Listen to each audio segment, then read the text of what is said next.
So what are patent claims and why are they so important? Hi, everybody. I'm JD Houvener, owner, founder, and patent attorney here at Bold Patents Law Firm, also the author of Bold Ideas, The Inventor's Guide to Patents. I've helped inventors now for over 11 years at this law firm, and we've gotten almost 500 patents as of today issued.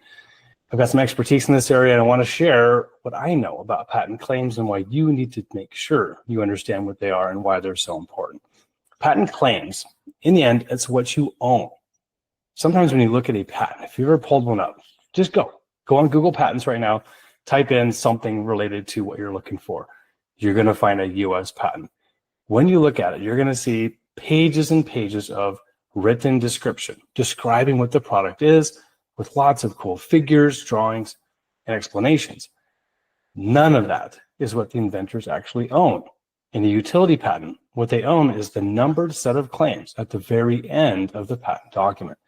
That's what they have the legal rights to and what they will have to allege against an infringer if there's a copycat out there. So looking at the claims, number one will usually be an independent claim. Independent just means that it stands on its own.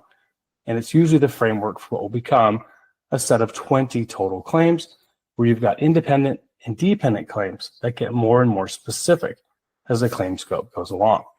The independent claim is the broadest claim, meaning it's the most valuable.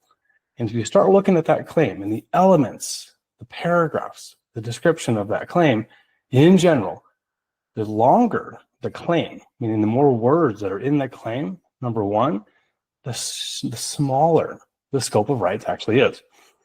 You want to have a very short and sweet claim language covering a really broad area of technology, if possible. So a short claim usually means a much more valuable and broader scope of rights on your patent. Each word in that claim matters.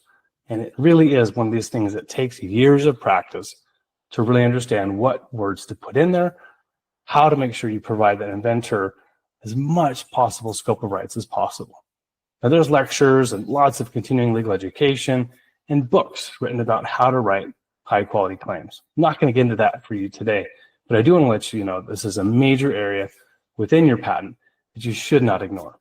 So make sure you get professional legal help, hire Bold Patents if you'd like, schedule a free discovery call with us, or download below the free Inventors Kit to get started on your journey learning about what is involved with the wild world of patents. So hope this is helpful for you. If you have any questions, get a hold of us at boldpatents.com.